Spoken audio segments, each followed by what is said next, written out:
There are many existing platforms or languages that support hot reloading to various extents. During my exploration, I went as far as making a game in Common Lisp in order to get a feel for its hot reloading capabilities. Il était loin le gars. I wouldn't necessarily advise people do that, but one does not have to go that far. Since .NET 6, it is now possible to do hot reloading in any C# project. Now I've heard people report mixed experiences on this, but I've also tried it myself, and it's a bit tough for me to take some of the arguments seriously, especially when they are from more recent times and not from I tried it when it came out. In the context of Unity, there now is HotReload.net, which is a custom implementation made specifically for Unity, which I've been using for about 4 months now, and which has been completely amazing in terms of productivity. This is actually the #1 reason we're moving back to Unity. It's not the reason we're abandoning Rust, but it is a reason we're going to Unity, and not Godot or UE5. At the time of writing, Godot does not support .NET Hot Reload, and UE still only has Blueprints and C++. Voilà, donc le Hot Reload pour lui c'est la killer feature qu'il faut à un langage pour être productif. Et effectivement, à son échelle, les performances de C++ qu'offre C++, elles sont pas forcément nécessaires. Et donc, il préfère coder globalement en C# avec Unity. Parce que donc Godot n'a pas le Hot Reload. Ok. Et c'est un projet open source, donc c'est au bien vouloir de la communauté. Et c'est un grand effort d'ajouter ça. Sachant que Godot, il est normalement utilisé pour, on peut le coder par défaut avec du Godot script. C'est un petit peu tous les tutoriels utilisent du Godot script, donc vous pouvez aussi coder Godot avec C#. En gros, Godot il supporte plein de programming language et donc forcément les fonctionnalités spécifiques à certains langages, et ben il va d'abord déjà privilégier son propre langage de programmation et puis il va générer, il va pas forcément avoir un workflow particulier mieux, notamment sur C# puisque c'est pas comme je l'ai dit, le premier choix pour développer en Godot. Donc Godot a pas ça, et effectivement Unreal Engine a des blueprints et du C++, et le C++, le hot reloading en C++, il est limité, il est compliqué. Moi comme je l'ai dit, il y avait du hot reloading en C++ là où je bossais, et ça marchait une fois sur deux, du coup j'utilisais pas. Et au final peut-être que j'aurais dû l'utiliser plus, parce qu'une fois sur deux ça m'aurait fait gagner du temps, mais une fois sur deux aussi ça m'aurait fait perdre du temps. Donc qu'est-ce que j'aurais gagné au final? Quand ça marche pas, moi les trucs c'est vrai qu'au bout d'un moment ça me casse les couilles quoi. Ça me prend trop la tête, je préfère recompiler, ça prend du temps oui, mais au moins je suis sûr que ça marche. Et c'est vrai que en tout cas j'ai trouvé que j'ai pas eu les bonnes conditions pour expérimenter, pour utiliser le hot reloading bien et me faire un avis dessus. Pour le moment, moi ce que j'ai eu c'est que ça marchait pas bien, et ça m'intéresse franchement la vidéo qui mentionne, et là hotreloading.net là pour Unity, le fait que lui en tant qu'indé, développeur indé, et au point d'avoir utilisé Lisp, un langage un peu niche pour essayer de tenter le hot reloading.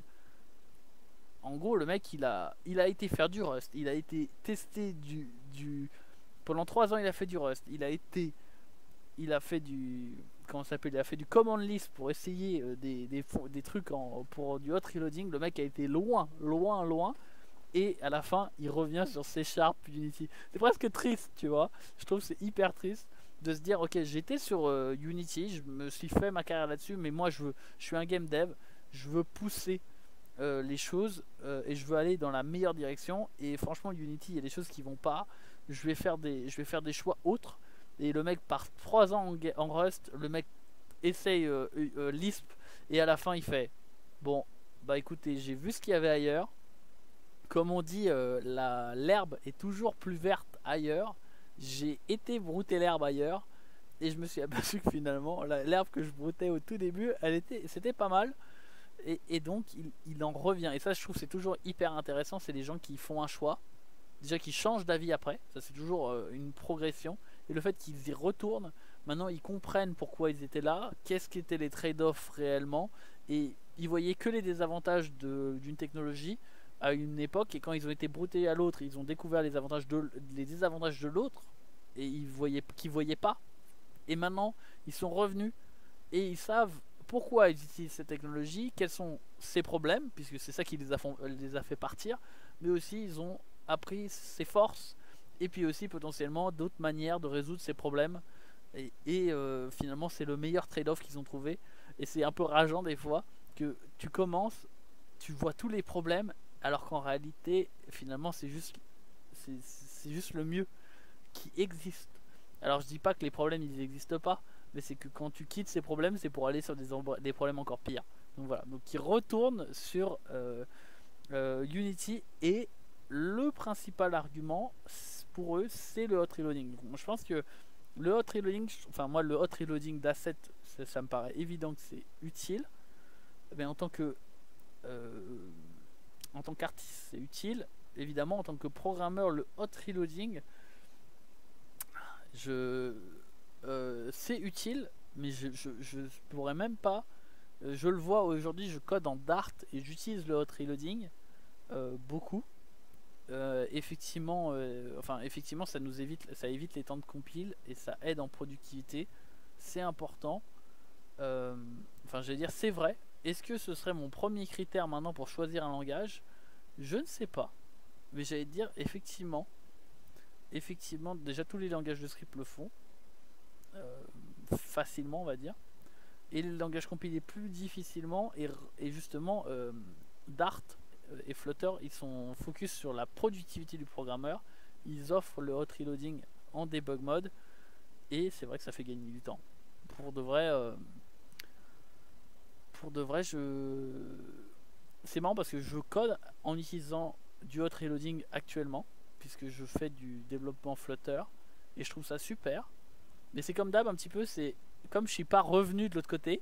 Des fois, tu prends les choses, t'essayes, tu dis ah c'est vachement bien, hop. Genre tu codes tu utilises Linux pendant un an, pendant 2 semaines. Tu dis ah ouais ça va un peu plus vite, tac, tu fais des trucs et tu t'en aperçois pas à quel point c'est bien. Et une fois que tu reviens sur Windows pour développer et que tu vois à quel point la machine elle est lente, tu fais mais qu'est-ce que c'est? Qu'est-ce qui se passe? Pourquoi c'est si lent? C'était si lent comme ça avant? Et tu t'en aperçois généralement quand tu reviens. Donc là, actuellement, je code en Flutter. J'imagine que le jour où je retourne à C++, je me rendrai compte encore plus de à quel point c'est important le hot reloading. Parce que actuellement, j'ai le hot reloading. Je trouve ça sympa. Mais dans ma tête, c'est pas si clair que ce soit un deal breaker qu'il y ait ou pas le hot reloading. Mais à mon avis, le jour où je l'ai pu, je vais pleurer. For the purposes of this article, we can just focus on hot reloading bodies of functions. That is, the only valid operation would be changing code inside of a function and hot reloading that. Somehow this is a controversial topic in the Rust ecosystem, and many people will happily argue that it's not useful if it doesn't do everything, or that it's too restricted to be useful, or that the potential for bugs outweighs any possible benefits. I have a very hard time emphasizing with any of this in the context of game development. Games are anything but stateless data processors. Few cases where hot reloading becomes incredibly useful. Immediate mode anything, be it UI or drawing. Even with fast compile times, the iteration speed is significantly improved as one doesn't have to constantly re-enter the same state. Debugging with immediate mode drawing or geometry. This is probably my favorite use case, especially around debugging character controllers and physics, where I might enter an unexpected, buggy state. And with hot reloading I can simply add few lines to draw the relevant values in-game to see what's happening without having to reproduce the issue again. Tweaking constants that affect gameplay. While in some cases restarting the game with a new value would lead to a different result, games aren't scientific experiments. We don't need reproducibility, we need fun. It's much easier to optimize for fun when I can tweak values while playing. Crates like inline_tweak are useful here, but they require foresight. Hot reloading allows me to work on an unrelated feature and randomly get an idea. I wonder what if, and just do it, without it being a detour in what I was doing before. It should be noted. Voilà, il faut voir que effectivement on peut itérer et tester plein de choses at runtime, et surtout le state.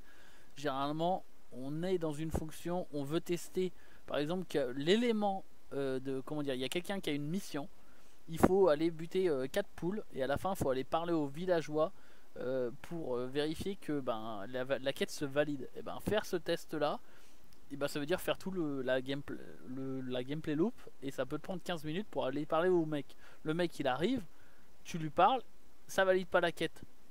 Tu fais quoi? Bah, soit tu modifies ton code, tu relances, il faut retaper le gameplay, ou alors tu as du hot reloading.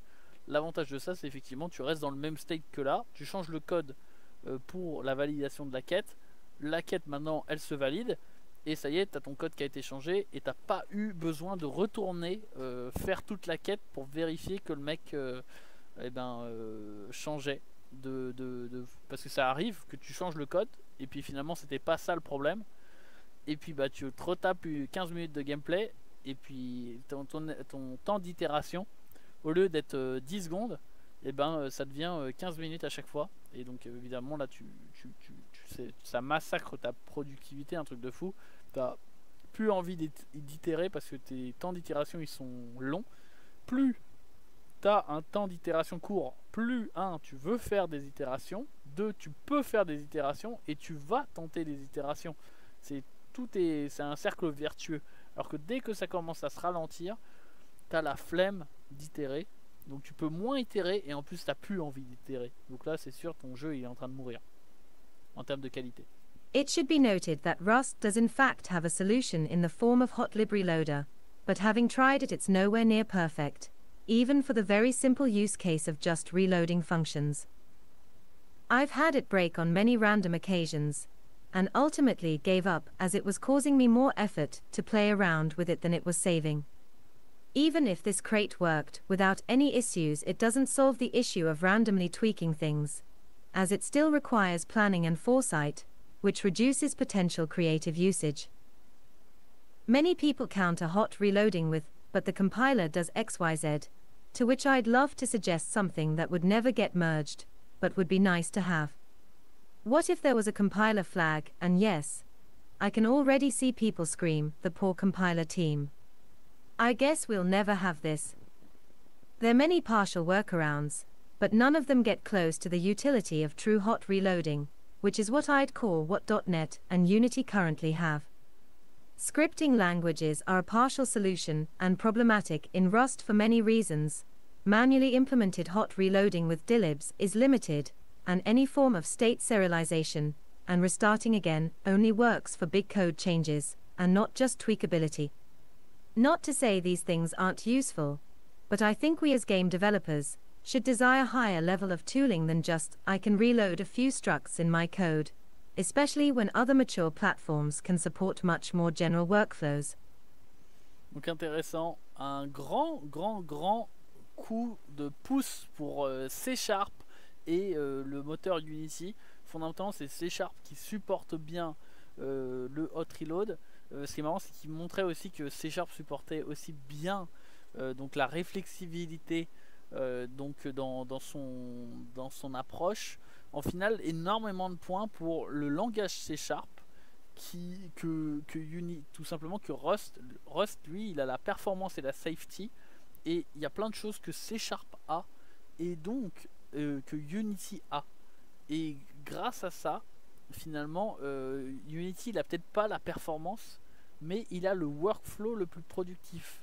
Et pour un développeur qui est 2 personnes qui veulent shipper des jeux fun régulièrement et essayer de faire de l'argent avec ça, eh bien c'est finalement la meilleure solution. En tout cas c'est ce qu'il a trouvé, que finalement effectivement aussi la productivité quand on est 2 développeurs versus quand on est une équipe de 200 personnes, il ne doit pas être la même. Le focus sur les performances n'est pas la même, puisqu'on va faire des jeux plus petits, donc on n'a pas besoin d'avoir une machine de guerre de performance et d'optimisation, et donc les choix sont différents. Et donc là clairement c'est 2 chapitres de cet article qui sont vraiment en faveur de C#. Et j'avoue que j'ai fait un peu de C# moi personnellement, mais au final actuellement là je code vachement en Dart, avec Flutter, et pour le code, j'ai toujours, pour le taf, j'ai toujours fait du C++, et franchement, C Sharp, oui, j'ai fait des game jams avec Unity, mais j'ai jamais, oui, ça s'est bien passé, oui, C Sharp c'était un langage sympa, mais au point de me dire, ouais, non, c'est C Sharp que je dois utiliser, et c'est Unity que je dois utiliser, pas encore. Je pense que j'ai beaucoup d'autres choses à apprendre avec Unity, et j'ai vraiment envie d'explorer ce moteur et ce langage. Et donc il y aura des... je pense que je vais m'amuser avec ça. Et puis peut-être on en parlera dans une autre vidéo. Je vous fais des gros bisous. J'espère que cet article vous aura plu. On se retrouve la semaine prochaine pour la suite de cet article. Bisous bisous.